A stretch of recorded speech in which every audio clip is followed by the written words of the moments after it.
विद्यार्थी मित्रों, जय स्वामीनारायण, सुप्रभातम। આપણે ધોરણ 9 ગુજરાતીમાં લોહીની સગાઈ એ પાઠ આપણે જોતા હતા। તો છેલ્લે આપણે જોયું હતું કે અમરત કાકીના દીકરાની વહુઓ એ એમ કહેતી કે પોતાના દીકરાને રમાડવા એમના કને સમય નથી, પણ આ ગાંડા હીરાને એ પોતાની છાતીએથી અડગો કરતા નથી। અને અમરત કાકીની જે દીકરી હતી એ પણ કહેતી કે આ મંગુને જો તમે કડક શિક્ષા કરી હોત તો એની ટેવોમાં સુધારો થયો હોત। વિદ્યાર્થી મિત્રો, ખૂબ સરસ મજાનો પાઠ છે કે ડાયા સંતાનને તો સૌ પાડે, પણ આવા ગાંડા સંતાનને પાડવું એના માટે થઈ એમ કહેવાય કે સમાજ કુટુંબને ભૂલી જવું એ બહુ અઘરી વસ્તુ છે। તો એના વિશે આપણે હવે આગળ જોઈએ। દીકરી આગળ કંઈ બોલે તે પહેલાં અમરત કાકીની આંખો વરસવા માંડતી। જેવી દીકરી બોલવાનું ચાલુ કરે અમરત કાકીની એટલે અમરત કાકીની આંખમાંથી આંસુ આવી જતા। હયું પણ ભરાઈ આવતું, પરંતુ કઠણ કાળજું કરી એ મનનો ડૂમો કાઢી નાખતી। તું કંઈ કાયમ બેસી રહેવાની નથી। ભાભીઓને પનારે એ પડશે ત્યારે રોજ એના મળમૂત્ર ધોવા જેટલી કોઈ આળપંપાળ નહીં કરે અને એ દુઃખી થઈ જશે।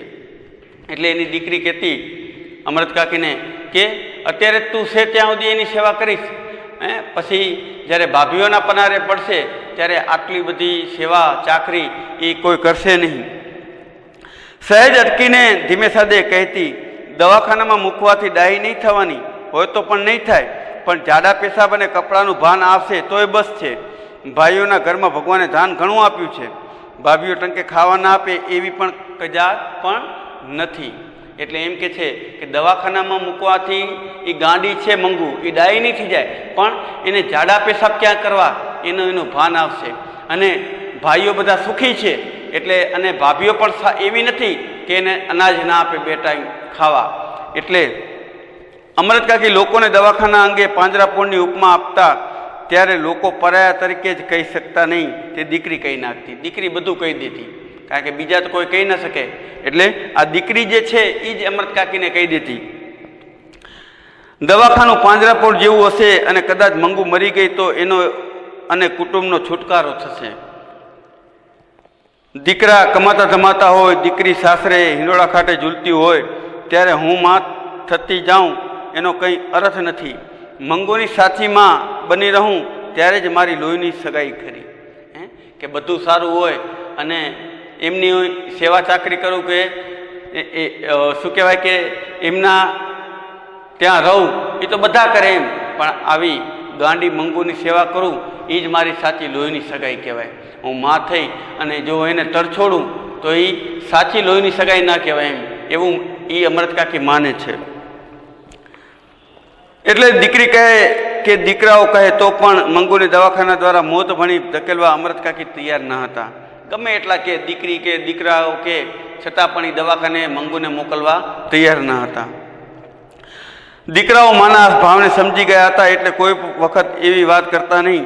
ફક્ત દીકરાઓના મનમાં એક વસવસો હતો કે કોઈ તાલીમ પામેલી નર્સ કે ડાક્ટરની દેખરેખ નીચે રાખી હોત તો ટેવને લીધે કદાચ જાડા પેશાબને કપડાનું ભાન આવે, પરંતુ એવી સગવડ ઘર આગળ કરી શકાય તેમ હતું નહીં, એટલે એ મૌન જ રહ્યા। દીકરાઓના મનમાં એવું હતું કે કોઈ સારી નર્સ કે પરિચારિકા હોત તો એના દ્વારા એમની દેખભાળ થાત અને એને જાડા પેશાબ ક્યાં કરવા એનું ભાન આવત એમ। છતાં અમરત કાકી એમની શ્રદ્ધા પ્રમાણેના ઉપચાર ચાલુ જ રાખ્યા હતા। દવા કરનારાઓ વણ નોતર્યા ઘેર આવી પહોંચતા શિલાજીત વેચનારા કે હિંગ વેચનારા મંગોને ગાંડી જાણતા પોતે દવા જાણે છે તેઓ દાવો કરતા। અમરત કાકી માનતા કે 1000 ઉપચાર કરીએ ત્યારે એક ટેકી લાગી જાય, એટલે બીજાને મન ગાંડી ગયેલી વાત એ ગંભીરતાથી સાંભળતા અને શ્રદ્ધાથી એનો અમલ કરતા। જોશીઓ અને ભુવાઓ પણ અવારનવાર વહારે થતા। એક જોશીએ ભાખ્યું હતું કે આવતા માગસર મહિનામાં એની દશા બદલાય છે, એટલે સારું થઈ જશે। ત્યારે માગસર મહિનો અમરત કાકીનો આરાધ્ય દેવ બની ગયો હતો। તો અમરત કાકી પોતાની શ્રદ્ધા ડગાવી નથી। જે કંઈ પણ આવે શિલાજીત વેચનારા કે ગમે તે એ જે દવાઓ આપે એ દવાઓ કરતા અને એવું અમરત કાકી માનતા કે 1000 દવાઓ કરી ત્યારે એકાધિક દવા કામે લાગી જાય. અને જોશીઓ અને ભુવાઓ પાસે એ જોડાવતા એટલે એ કહેતા કે આવતો માગસર મહિનો એ કે ત્યારે મંગુ ડાહી થઈ જશે. એટલે તો અમૃત કાકીના મન એ માગસર મહિનો જે છે એ પોતાનો આરાધ્ય દેવ બની જતો. આરાધ્ય દેવ એટલે ઈષ્ટદેવ બની જતો. માગસર મહિને તાકડે મંગુને 14 વર્ષ પૂરા થઈ રહેતા હતા. એટલે કોઈ ડાયું માણસ જે તરંગે ન ચડી જાય તેવા તરંગે અમૃત કાકી ચડી જતા. 14મું ઉતરતા કમુને પરણાવેલી મંગુ ડાયું હોત તો આજે એના વિવાહનું પણ નક્કી થઈ ગયું હોત. જો માગસર મહિનામાં એને મટે તો મુંયનું રૂપ તો એવું છે કે મૃત્યુ એને જોતા જ સમો હા પાડી દે.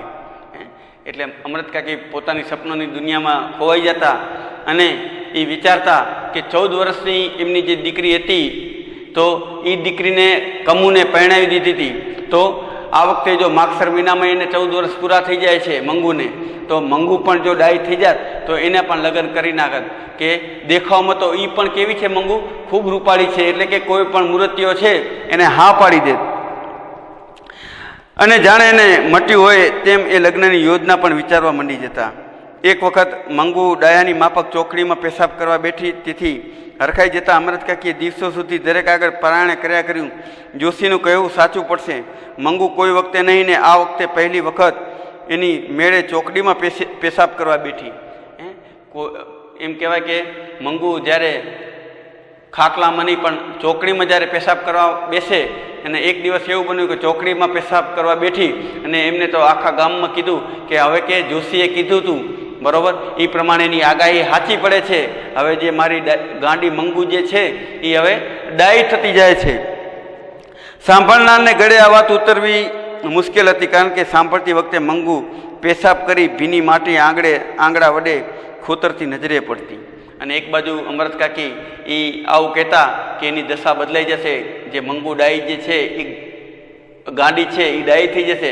પણ સામે જોતા જ લોકો એમ કહેવાય કે મંગુ જે પેશાબ કર્યો હોય એ જ ભીની માટીમાં એ માટી ખોતરતી હોય એવું જોતા એટલે મંગુ અમૃત કાકીની વાત ઉપર એ હસી કાઢતા. મંગુને ધૂન આવે ને એ ઊભી થઈ જતી તો એમની નવી વાત મળી જતી. મેં કહ્યું તું તે સમાણી ડાયાની માફક ઊભી થઈ ગઈ. આમ અમૃત કાકીનો આશાભર્યો માગસર મહિનો આવ્યો છતાં મંગુ ડાય તો ન થઈ, પણ શહેરના કન્યા વિદ્યાલયમાં ભણતી ગામની એક દીકરી કુસુમ ગાંડી થઈ ગઈ. માગસર મહિનામાં મંગુ તો ડાય ન થઈ, પણ ગામની એક કુસુમ નામની જે દીકરી હતી એ ગાંડી થઈ ગઈ. મંગુની માફક એને પણ જાડા પેશાબનું ભાન ન રહ્યું.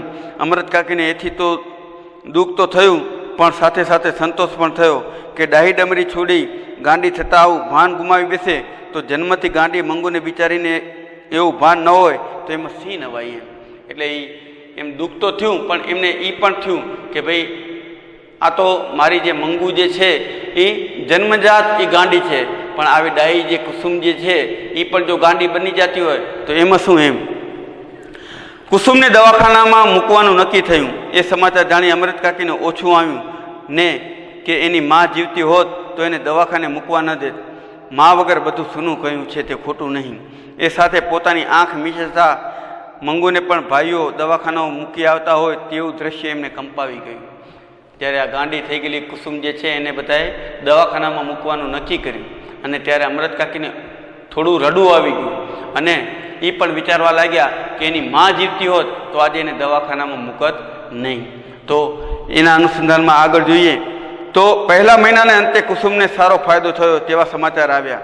એને બાંધી મૂકવી પડતી તે હવે છૂટી ફરે છે, છતાં તોફાન કરતી નથી. જાડા પેશાબનું પૂરેપૂરું ભાન આવ્યું છે. ગાંઠ પણ રહ્યું હોય તો ફક્ત આખો દિવસ એ ગાયા કરે છે એટલું જ. એ પણ બીજા મહિનામાં મટી જશે એવો ડાક્ટરે અભિપ્રાય આપ્યો હતો. તો એને કુસુમને દવાખાનામાં મૂકવાથી એમ કહેવાય કે એ જે ગાંડી થઈ ગઈ હતી એનામાં પરિવર્તન આવવા માંડ્યું. ધીમે ધીમે એ સાજી થવા લાગી છે એવું શું કહેવાય કે બધે સાંભળવા મળ્યું. બીજે મહિને કુસુમને મટી ગયું, છતાં એકાદ મહિનો રહે તો સારું એવી ડાક્ટરની સલાહથી એને 3જો મહિનો રાખવામાં આવી હતી. એ ઘેર આવી ત્યારે આખું ગામ એને જોવા ઉમટ્યું. સૌથી મોખરે અમૃત કાકી હતા. અને ડાઈ થઈ અને કુસુમ જ્યારે પાછી પોતાના ઘરે આવે છે તો આખું ગામ એને જોવા માટે ઉમટે છે અને સૌથી આગળ કોણ હોય છે? અમરત કાકી. અમરત કાકીને એ જિજ્ઞાસા હોય છે કે આ કુસુમ જો ડાઈ થઈ જાય તો એમ કહેવાય કે મારી મંગુ પણ ડાઈ કદાચ થઈ જાય. કુસુમને પૂરી ડાઈ થઈ ગયેલી જોઈ અમરત કાકીને દરેક સલાહ આપવા માંડી ગયું. કાકી, તમે મંગુને એક વખત દવાખાનામાં મૂકી તો જુઓ, જરૂર એને મળશે. અમરત કાકીએ જિંદગીમાં પહેલી વખત દવાખાનાનો વિરોધ ન કર્યો. આમ તો જ્યારે મંગુને દવાખાનામાં મૂકવાની વાત આવતી એટલે અમરત કાકી સૌથી પહેલો વિરોધ કરતા, પણ આ જે ગાંડી કુસુમ હતી એ દવાખાનામાં મૂકવાથી ડાઈ થઈ ગઈ એ જોઈ અને જાણી ત્યારે એને એમ પહેલી વાર દવાખાનાનો વિરોધ ન કર્યો. બીજે દિવસે એણે કુસુમને પોતાને ઘેર બોલાવી એને પાસે બેસાડી દવાખાનાની હકીકત પૂછવા માંડી. નર્સ કે ડાક્ટરને કોઈ ગાંડા તમાચા મારી જાય તો પણ એ લોકો એના ઉપર ખીજાતા નથી, એને મારતા નથી. એ જાણી એમને દવાખાના ઉપર શ્રદ્ધા પણ બેઠી. નવી આશા જન્મી કે મંગુના કરમમાં દવાખાનામાં જવાથી મટે એવું લખ્યું હશે તો એ કોને ખબર. આટલા ઉપચાર કરી જોયા ત્યારે એક વધારે. હવે અમરત કાકીને પણ દવાખાના ઉપર શ્રદ્ધા બેઠી અને એને કુસુમને બોલાવીને બધું પૂછ્યું કે દવાખાનામાં કેવી રીતે સાર સંભાળ રાખે છે. અને હવે એમને થોડોક વિશ્વાસ બેઠ્યો કે આટલા ઉપચાર કર્યા, એક વધારે ઉપચાર દવાખાનામાં મૂકી એમ. છેવટે મંગુને દવાખાને મૂકવી એવો અમરત કાકીએ નિર્ણય કર્યો.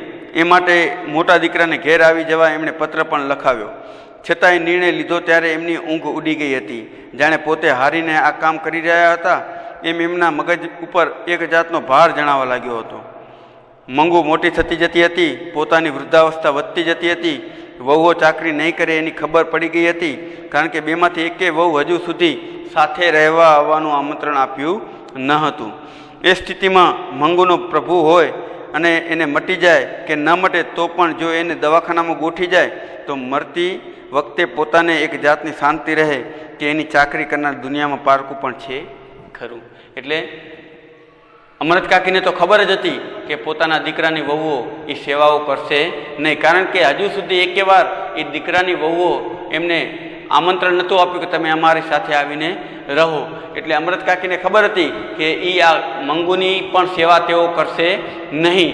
એટલે એમના મનમાં એવું હતું કે દવાખાનામાં મૂકવાથી જો કદાચ એનું સારું થઈ જાય તો એમ કહેવાય કે મને કાંઈ મૃત્યુ આવે તો પણ કાંઈ અફસોસ રહે નહીં. આ વિચાર વહેણ સાથે અમરત કાકીની આંખોમાંથી એટલું બધું પાણી વહી જતું કે પથારી પલળી જતી. હયું પોકારી ઉઠતું, ગમે તે બહાનું ભલે કાઢો પણ મૂળ વાત એટલી જ કે તમે દીકરીથી થાક્યા છો. અને મનમાં અમરત કાકીને એ વિચારવા લાગે કે હું દવાખાને મૂકું છું એટલે એનો મતલબ એવો થાય કે હું એની સેવા ચાકરી કરીને થાકી ગઈ છું. અને એ જ વાત એમને ખૂંપે છે. અમરત કાકી ઊંઘમાંથી ઝબકી જતા બોલી ઉઠતા, શું હું થાકી છું? હયું બમણા જોરથી પોકારી ઉઠતું, એક વાર નહીં ને 1000 વાર. એટલે મનમાં જ અમરત કાકીના એવું વિચાર આવ્યા કરે છે કે હું થાકી અને દવાખાને મૂકું છું એમ. અમરત કાકીને થયું પોતે દીકરાને પત્ર લખ્યો તે જ મોટી ભૂલ કરી. એવી સી ઉતાવળ હતી કે શિયાળાની ટાઢમાં એને દવાખાને ધકેલવી પડે. રાતમાં હું એને કેટલાય વખત ઓઢાડું છું. દવાખાનામાં એમ ઘડીએ કોણ ઓઢાડશે? ઉનાળામાં મૂકવાનું રાખ્યું હોત તો ઠીક થાત, પરંતુ પત્ર મળતા દીકરો આવી પહોંચ્યો. એમને વિચાર્યું કે આ શિયાળામાં ન મોકલ્યો તો સારું હતું, કે રાતમાં ઠંડીમાં હું 2 થી 3 વાર એને ઓઢાડું છું, એની પથારી બદલું છું, અને આવું દવાખાનામાં કોણ કરશે? કે મેં મારા દીકરાને પત્ર ન લખ્યો હોત તો સારું હતું. દવાખાનામાં દાખલ કરવાનો મેજિસ્ટ્રેટનો હુકમ પણ મેળવી લીધો. એક અઠવાડિયામાં જ મંગુને મૂકવા જવાનું આવી પહોંચ્યું. અમરત કાકીને ખાતરી થઈ ગઈ કે દીકરો ગાંડી બહેનને દવાખાનામાં ધકેલી વેઠ ઉતારવા માગે છે. એવું ના હોત તો પત્ર મળતા તરત આવી શું કામ પહોંચે?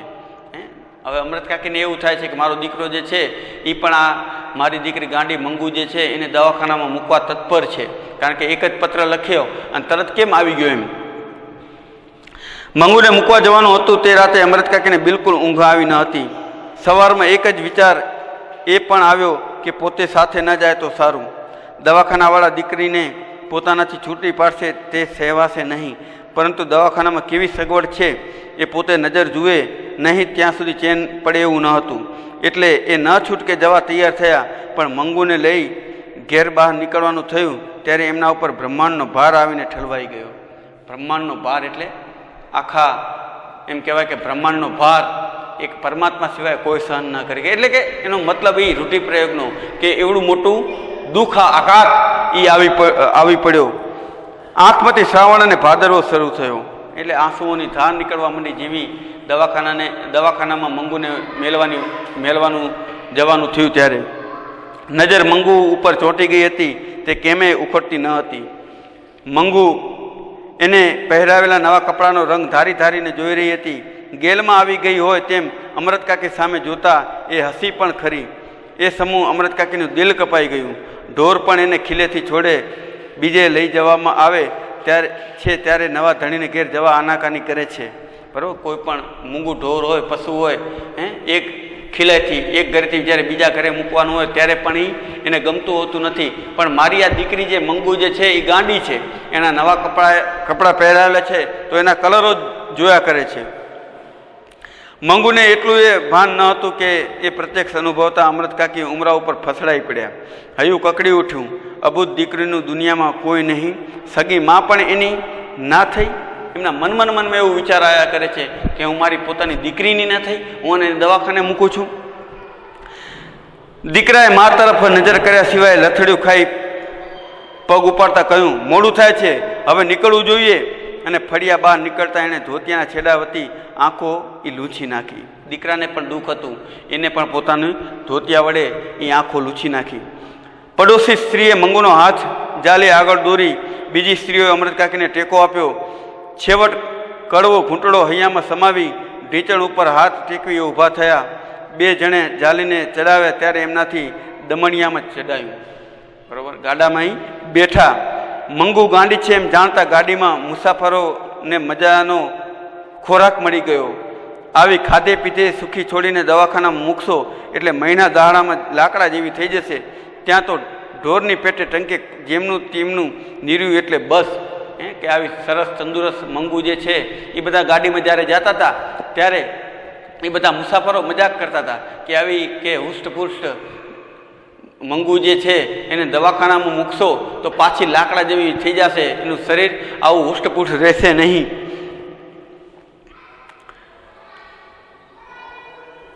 આ છોડીની માં નથી. એક મુસાફરે કીધું કે આ છોકરીની માં નથી. અમૃતકાકી આ ઘાસ અસહ્ય થઈ પડ્યો. આંખમાં આંસુ આવી ગયા. કંઠ રૂંધાઈ ગયો. શરમથી ડોકું નીચું નમી ગયું. સાથે સાથે માથું નમતા મા તરીકેનો એમનો દાવો પણ આપોઆપ વ્યક્ત થઈ ગયો. એને મુસાફરે કીધું કે આ દીકરીની કોઈ માં નથી કે દવાખાનામાં મૂકવા જાઓ છો? ત્યારે એમ કહેવાય કે આ જે દુઃખ જે છે એ અમૃતકાકી સહન ન કરી શક્યા અને આંખોમાંથી આંસુ નીકળવા માંડ્યા અને માથું હલાવી અને પોતે એની માં છે એવો ભાવ વ્યક્ત કર્યો. બાપરે, તમે માથેને એને ધકેલી મૂકો છો, પછી દવાખાનાવાળાનો શો દોષ કાઢવો? એ મુસાફરે કે તમે માં થઈને જોઈને દવાખાને મૂકો તો દવાખાનાવાળાનો શું દોષ કાઢવો એમ.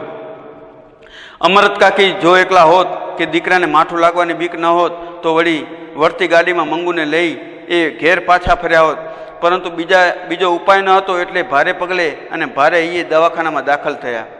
મુલાકાતનો સમય હતો એટલે વચલાખંડમાં દર્દી અને એમના સગા સંબંધીઓને છૂટા છૂટા બેઠા હતા.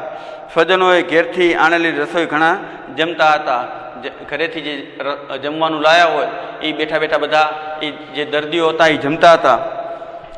અમૃતકાકી પરિચારિકાઓ તરફ જોઈ રહ્યા હતા. પેલી બાઈની જે પરિચારિકા હતી તે હસીને બોલી, હવે હું તમને બધું આપીશ. તમારા ધણી સારું સારું ખાવાનું લાવ્યા છે, એકવાર ખાઈ લ્યો. પેલી ગાંડી બાઈ સણકો કરતાં બોલી, મેં દાંતણ નથી કર્યું, મેં મોઢું નથી ધોયું.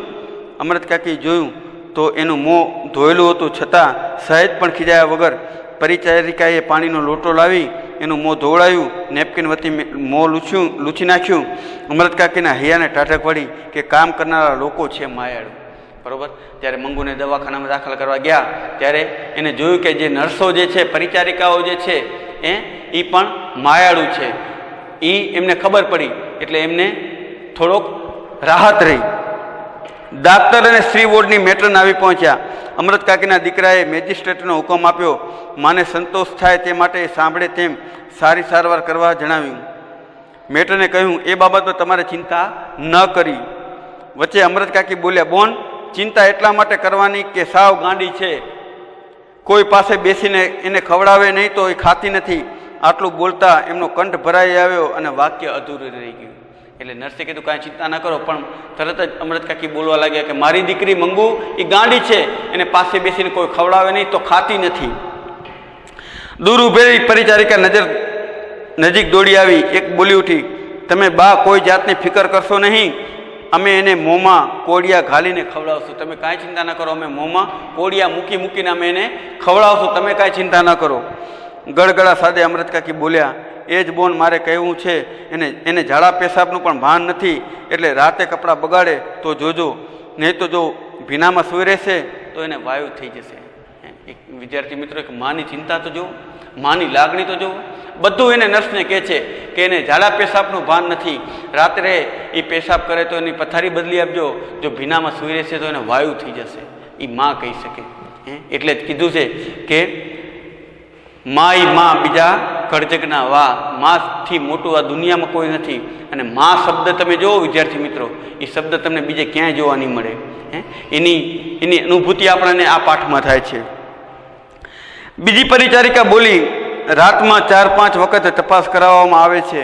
અમૃત કાકી, રાતે બની હોય તો એને ઊંઘ નથી આવતી. રાતે બત્તી જો હોય એટલે કે લાઇટ ચાલુ હોય તો એને ઊંઘ નથી આવતી, એટલે એને એના ઓરડામાં તમે લાઇટ બંધ કરી નાખજો, અને એમ કહેવાય કે એની પથારી પણ તમે બદલતા રહેજો. વિદ્યાર્થી મિત્રો, આ માં છે, એમ કહેવાય કે પરમાત્માએ ખુદને ના આવવું પડે એટલે માને અહીંયા મોકલી છે. અને એનું એક ઉત્તમ ઉદાહરણ એ અમૃત કાકી પૂરું પાડે છે કે મા તરીકે એ પોતાની ગાંડી દીકરીની જે એના પ્રત્યેની જે લાગણી જે છે એ અહીંયા આપણને જોવા મળે છે. વિદ્યાર્થી મિત્રો, સંતાનો હોય તો એને સૌ પાડે, પણ આવા ગાંડી સંતાન એવી પોતાની દીકરી મંગુ જે છે એને અમૃત કાકી કેવી રીતે પાડે છે, એની કેવી દેખરેખ રાખે છે એ ખબર પડે છે. અને જ્યારે દવાખાનામાં મૂકવાની વાત આવે છે ત્યારે એમ કહેવાય કે એ દુઃખ એમનાથી સહન થતું નથી, પણ પોતાના દીકરાને એ પત્ર લખીને કીધું હોય છે, એટલે દીકરો પણ આવી જાય છે, એટલે ના પણ કહી શકાતી નથી. અને જ્યારે ગાડીમાં એ મુસાફરો જ્યારે એને એમ કહે છે કે શું આ દીકરીની કોઈ માં નથી, ત્યારે એ જે વાત જે છે એ એમ કહેવાય કે સાંભળતા જ એમની આંખોમાંથી એ અશ્રુઓની ધારાઓ થાય છે. એટલે માં એના વિશે અહીંયા ખૂબ સરસ મજાની વાત એ ઈશ્વર પેટલી કરેલી છે. વિદ્યાર્થી મિત્રો, આપણે આગળના પિરિયડમાં આપણે આગળનો પાઠ જોશું. અસ્તુ. જય સ્વામિનારાયણ.